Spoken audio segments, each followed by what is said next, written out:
નમસ્કાર વિદ્યાર્થી મિત્રો, ત્રિપરિમાણીય ભૂમિતિના નવા વિડીયોમાં આપ સૌ વિદ્યાર્થી મિત્રોનું સ્વાગત છે। 13મો દાખલો -1 3 2 માંથી પસાર થતી તથા પ્રત્યેક સમતલ x 2y 3z 5 અને 3x 3y z 0 ને લંબ હોય તેવા સમતલનું સમીકરણ મેળવો। હવે તમને એમ થશે કે બે સમતલને લંબ હોય એવું સમતલ કઈ રીતે હોય? તો આ સમતલ છે, આને લંબ સમતલ ઘણી બધી રીતે મળે વિદ્યાર્થી મિત્રો। આ પણ લંબ સમતલ છે, આ પણ લંબ છે, આ પણ લંબ છે, એટલે તમે જાણી શકો છો ઘણી બધી રીતે લંબ સમતલ મળે। હવે બે સમતલ આ રીતે હોય, આ રીતના હોય ધારો કે, તો આને લંબ સમતલ કઈ રીતે હશે? બંનેને લંબ હોય એવું સમતલ, તો બંનેને લંબ હોય એવું સમતલ તમે વિચારી શકો આ રીતે હશે। તમે સમજી ગયા છો, આ બંનેને કાપે એ રીતનું હશે, તો એ થશે બંનેને લંબ હોય એવું સમતલ। આપણે જે સમતલ મેળવવાનું છે એ આ બંનેને લંબ છે, આ બે સમતલ છે એ બંનેને લંબ છે। હવે તમે જરા કલ્પના કરજો, આનો અભિલંબ આ રીતનો છે, આનો અભિલંબ આ રીતનો છે, ઈ બંનેનો ક્રોસ ગુણાકાર લેવામાં આવે, અભિલંબનો ક્રોસ ગુણાકાર, એટલે તમને આ રીતનો એક સદિશ મળે। ઈ સદિશ છે, ક્રોસ ગુણાકાર લેવાથી મળેલો સદિશ આપણે જે સમતલ મેળવવાનું છે એનો અભિલંબ કાં છે આ તમને સમજાઈ જશે। એટલે આપણે જે સમતલ મેળવવાનું છે એનો અભિલંબ, અથવા તો બીજા શબ્દોમાં કહીએ તો તમને બે સમતલ આપેલા હોય અને આ બંને સમતલને લંબ હોય એવા સમતલનો અભિલંબ મેળવવાનો હોય, તો બંને સમતલના અભિલંબનો ક્રોસ ગુણાકાર કરવાથી મળે। ફરીથી એક વખત બોલું છું, n1 અને n2 અભિલંબ વાળા સમતલને લંબ હોય તેવા સમતલનો અભિલંબ બરાબર n1 સદિશ ક્રોસ n2 સદિશ। તો અભિલંબ મળી ગયો, બિંદુ અહીંયા આપેલું છે, એકદમ સહેલું બની જશે, ગણી છે, લખી છે આપણે।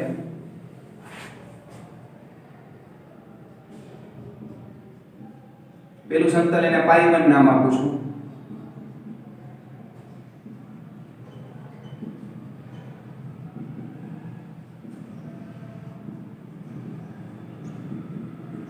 xyz નો સહગુણક 1 2 3 તથા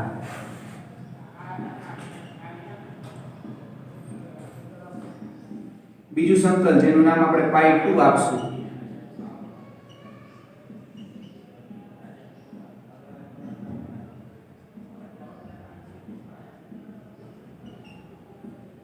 n2 સદિશ 3 3 1 થાય।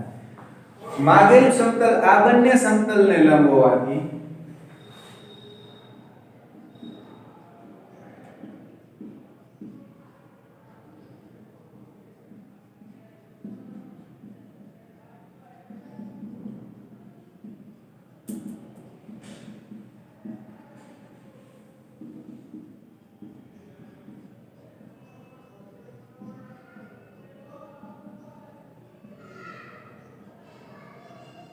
ફરીથી એક વખત સમજાવું છું, માગેલા સમતલનો અભિલંબ n સદિશ n1 ક્રોસ n2। કેમ એવું થશે? તો હમણાં જ મેં વાત કરેલી હતી, આપણે જે સમતલ મેળવવાનું છે એ આ રીતનું છે। હવે આ સમતલનો અભિલંબ આ રીતનો હોય, આ સમતલનો અભિલંબ આ રીતનો હોય, હવે ઈ બંનેનો ક્રોસ ગુણાકાર લ્યો આનો નાનો, તો એક લંબ સમતલ મળશે તમને, લંબ સદિશ મળશે। ઈ આપણા સમતલનો, આપણું જે સમતલ આ રીતનું હશે એનો ઈ શું થશે? અભિલંબ થશે, ક્રોસ ગુણાકાર। ક્રોસ ગુણાકાર i સદિશ j સદિશ k સદિશ 1 2 3 3 3 1 એકદમ ઘોંઘાટ આવી રહ્યો છે વિદ્યાર્થી મિત્રો। હું તો એકદમ પંખો ચાલુ નથી કરતો, પણ આ બાર પટાવાળા મિત્રોની બધા જરાક બેકારો કરતા હોય છે, પણ એ વખત સૂચના આપી પણ શાંત નથી રહી રાખતા। i સદિશ 2 9 માઈનસ j સદિશ 1 9 પ્લસ a 3 6 -7 અહીંયા આવશે -8, પણ આ માઈનસ છે એટલે +8 અને છેલ્લે -3। અભિલંબ મળી ગયો, બિંદુ તથા સમતલ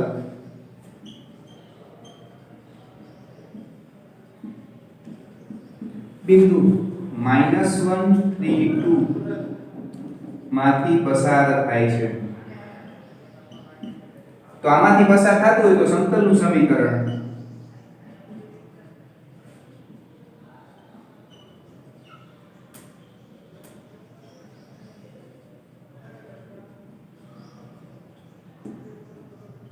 r એટલે x y z અભિલંબ મૂકીશ -7 8 -3 બિંદુ -1 3 2 અભિલંબ -7 8 -3 તો -7x + 8y -3z ડોટ ગુણાકાર 7 * 7 8 * 24 -6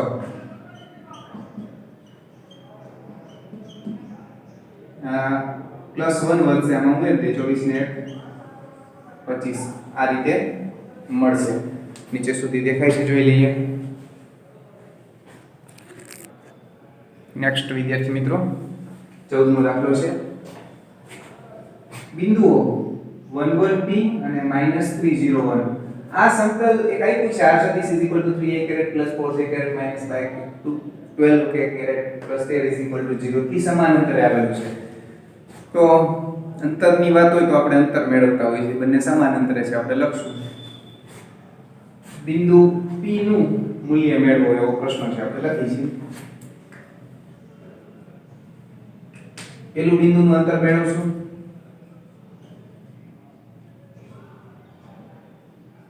બિંદુ a 1 1 p નું હું સમતલનું કાર્તેજીય સ્વરૂપે ફેરવું છું. 3x + 4y - 12k z 12z + 13 0 થી લંબ અંતર. હવે ડાયરેક્ટ લખીએ તો પણ ચાલશે. એટલે વચ્ચે ઇક્વલ ટુ ની નિશાની રાખું છું. પેલું બિંદુનું સમતલ આપણે લખ્યું 3x + 4y - 12z + 13 0 થી લંબ અંતર is equal to બિંદુ -3 0 1 નું સમતલ આ જ સમતલ છે. 3x + 4y - 12z + 13 0 થી લંબ અંતર બંને સમાન આપેલા છે. તો લંબ અંતર મેળવવાની રીત છે વિદ્યાર્થી મિત્રો. આખું સમતલનું સમીકરણ માન્યમાં હોય પણ x ની જગ્યાએ x મૂકવાનું એટલે 1 મૂકીશ, y ની જગ્યાએ y એટલે y ની જગ્યાએ પણ 1 મૂકીશ, z ની જગ્યાએ હું z એટલે કે p મૂકીશ તો 12p. છેદની અંદર x ના સહગુણકનો વર્ગ વત્તા y ના સહગુણકનો વર્ગ વત્તા z ના સહગુણકનો વર્ગ એવું જ અહીંયા થશે.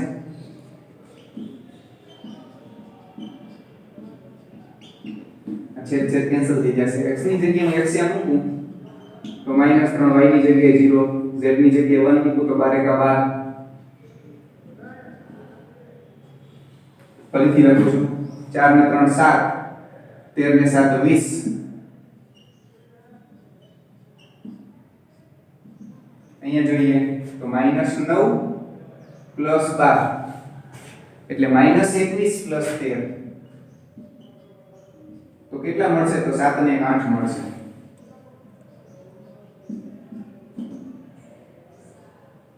માઇનસ છોડીએ 20 - 12p = 8 અથવા 20 - 12p = -8.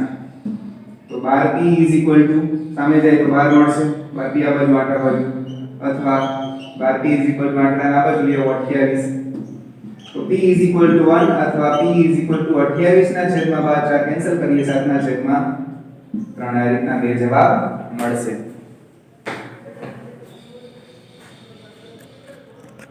અંદરનો દાખલો વિદ્યાર્થી મિત્રો બે સમતલો આપેલા છે. r સદિશ y + j + k 1 અને r સદિશ ડોટ 2y + 3j - k + 4 0 ની છેદ રેખામાંથી પસાર થતા એટલે કે બે સમતલો જ્યાં છેદતા હોય એ છેદ રેખામાંથી આ છેદ રેખા અહીંયા વચ્ચે બનશે એમાંથી ઘણા બધા સમતલો નીકળે. આ બંને પણ નીકળે.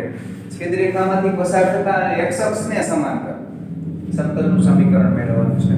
તો આપણે જાણીએ છીએ કે બે સમતલની છેદ રેખામાંથી જે સમતલ પસાર થાય એનું સમીકરણ પહેલા સમતલનું સમીકરણ વત્તા લેમ્બડા બીજા સમતલનું સમીકરણ આ રીતે મળે. લખીએ છીએ આપણે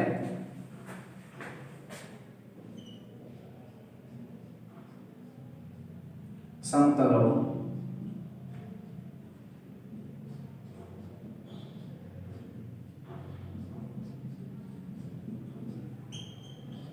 હું થોડુંક આને કાર્ટેશિયન સ્વરૂપે લખું છું.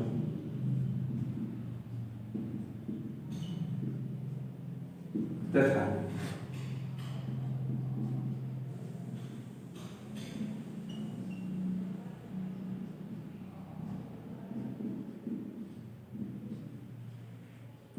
x plus 3y minus z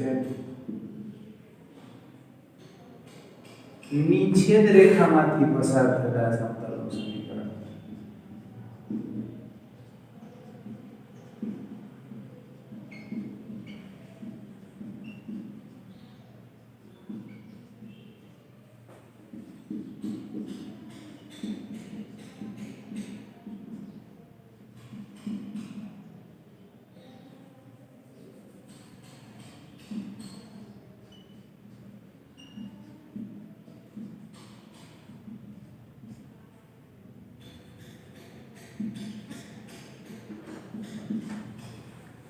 lambda સાથે જે સમતલ નથી માગેલું સમતલ હોવું જોઈએ નહીં, કારણ કે છેદરેખામાંથી આપણને સમતલ પણ પસાર થાય છે. તો જો x અક્ષને સમાંતર હોય ને જે સમતલ એનો x નો સહગુણક 0 થાય, એટલે આનો x નો સહગુણક 0 નથી, એટલે આ સમતલ જવાબ તરીકે નહીં આવી શકે. લેમ્બડા સાથે મૂકવામાં વાંધો નથી. બીજી વાત કરીએ વિદ્યાર્થી મિત્રો, લેમ્બડા મળી જાય એટલે આપણો જવાબ મળી જાય. લેમ્બડા મેળવવા માટે હું થોડુંક આનું સાદુરૂપ આપું છું. x કોમન લઉં છું 1 plus 2 લેમ્બડા, અહીંયા 1 છે 2 લેમ્બડા છે, એવી જ રીતના અહીંયા 1 છે, અહીંયા છે 3 લેમ્બડા, એવી જ રીતના અહીંયા 1 છે માઈનસ લેમ્બડા, અને અચળ પદ -1 plus 4 lambda is equal to 0. આ સમતલ જે છે માગેલું સમતલ એ x અક્ષને સમાંતર છે.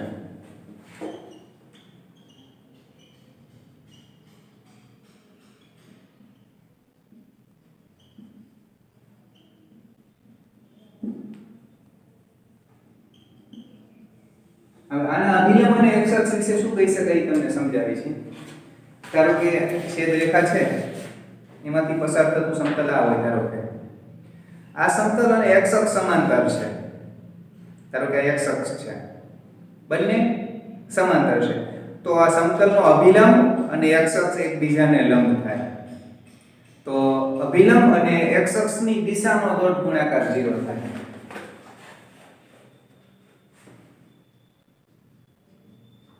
સમતલનો અભિલંબ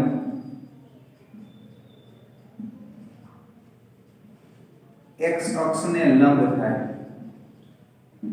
માટે સમતલનો અભિલંબ એટલે 1 plus 2 lambda, 1 plus 3 lambda, 1 minus lambda dot x અક્ષની દિશા એટલે 1 0 0 is equal to ડોટ ગુણાકાર કેટલો થાય તો એકબીજાને લંબ થાય. તો ડોટ ગુણાકાર 0 થાય તો એકબીજાને લંબ થાય.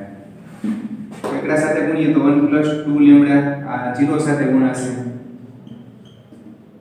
માટે lambda is equal two -1/2.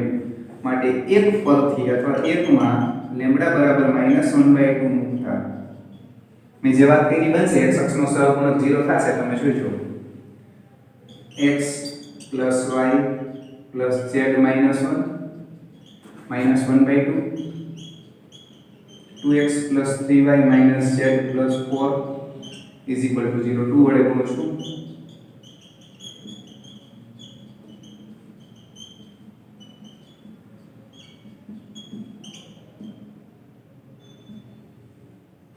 x cancel, minus y plus 3z minus 6 is equal to 0. minus વડે ગુણી દો તો y minus 3z plus 6 is equal to 0, જે માગેલા સમતલનું સમીકરણ થશે. હવે 15 માં પછી 16 મો અહીંયા લખ્યો છે, 17 મો અહીંયા લખ્યો છે, કારણ કે 15 અને 17 સરખા દાખલા છે એટલે બાજુ બાજુમાં રેખા છે. એમાં પણ બે સમતલ આપ્યા છે તમને સમતલ r સદિશ is equal to i caret plus 2j caret plus 3k caret minus 4 is equal to 0 અને બીજું સમતલ r સદિશ is equal to 2i caret plus j caret minus k caret plus 5 is equal to 0 ની છેદ રેખાને સમાવતા એટલે બે સમતલની છેદ રેખાને સમાવે એટલે છેદ રેખામાંથી પસાર થતા તથા એક સમતલ આપેલું છે એને લંબ બે સમતલ લંબ હોય તો બંનેના અભિલંબનો દોટ ગુણાકાર કેટલો થશે પાછો આની જેમ જ આમાં આપણે એક અક્ષને લંબ લખ્યો હતો આમાં સમતલને લંબ છે બે સમતલ લંબ હોય એટલે અભિલંબનો દોટ ગુણાકાર એમાં પણ 0 થાય એ રીતે પડશે આપણે લખીશું समतल r सदिश is equal to i caret plus 2j caret plus 3k caret minus 4 is equal to 0 एम्प्लाइज माने कार्टेशियन स्वरूप पे लखूं છું x plus 2y plus 3z minus 4 is equal to 0 तथा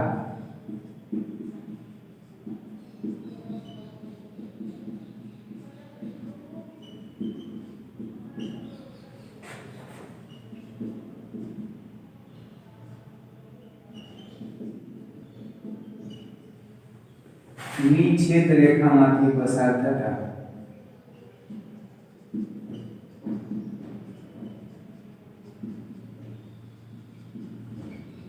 સમતલનું સમીકરણ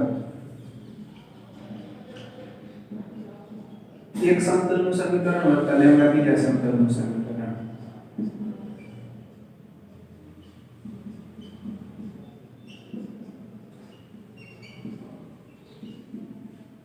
હવે આ માંગેલું સમતલ છે કે નહીં જરાક જોઈ લઈએ તો આપણે આનો 5 3 માઈનસ 6 સાથે તો ગુણાકાર કરો તો હિસાબ કરી લેજો 0 નહીં થાય દરેક ધન પદ થશે એટલે આ માંગેલું સમતલ નથી લેમ્ડા મળે એટલે આપણી વાર્તા પૂરી પણ આ સમતલનો અભિલંબ તમને મળે એના માટે x નો સહગુણક લખું છું અહીંયા 1 2 લેમ્ડા અહીંયા y નો સહગુણક 2 પ્લસ લેમ્ડા z નો 3 માઈનસ લેમ્ડા અને અચળ પદ minus 4 plus 5 lambda is equal to 0 માગેલ સમતલનો અભિલંબ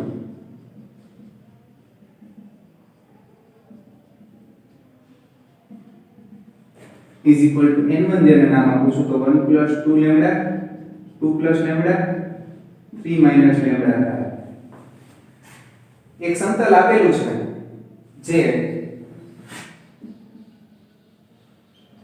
સમતલ આપણે લખી છે આપણે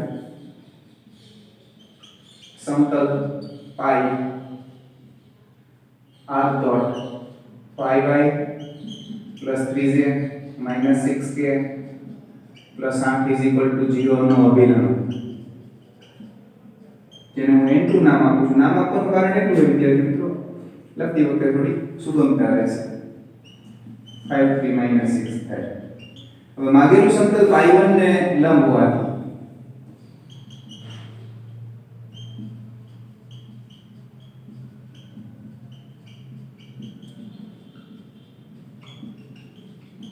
બંનેના અભિલંબના દોટ ગુણાકાર 0 એટલે કે n1 dot n2 is equal to 0 હું લખું છું 1 plus 2 lambda 2 plus lambda 3 minus lambda dot 5 3 minus 6 is equal to 0 પાછળા સાથે ગુણાશે તો 5 plus 10 લેમ્ડા આગલા સાથે ગુણાય 6 plus 3 લેમ્ડા minus 6 સાથે ગુણાય તો 6 * 18 plus 6 lambda is equal to 0 તો 10 ને 3 13 ને 6 19 લેમ્ડા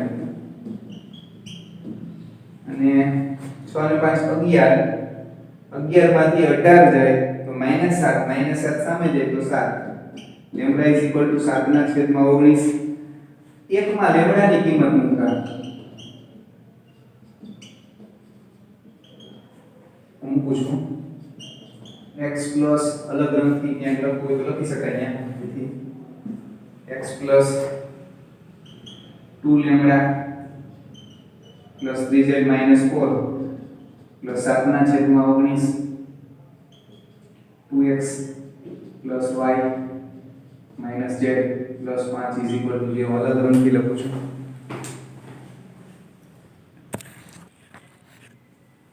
તો 19 વડે ગુણું તો અહીંયા 19 આવી જશે, અહીંથી કેન્સલ થશે. 19 વડે ગુણું છું પાછી ઇન્દ્રની પેન. 19 એકા 19x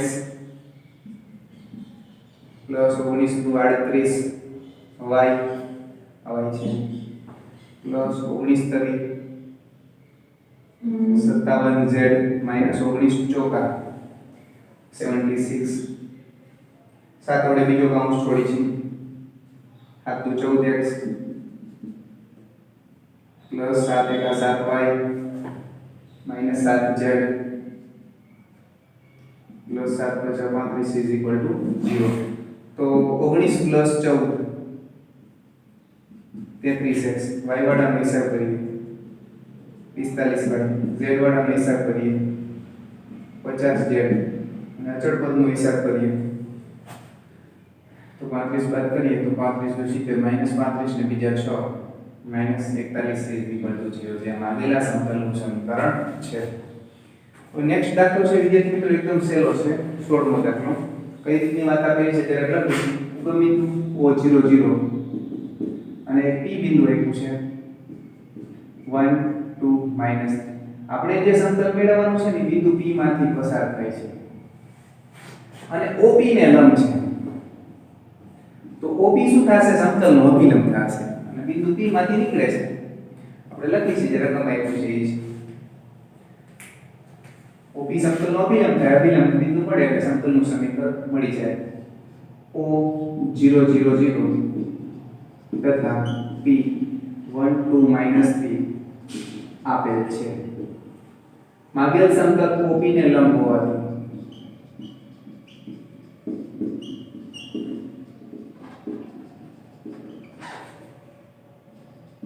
માગેલ સમતલનો અભિલંબ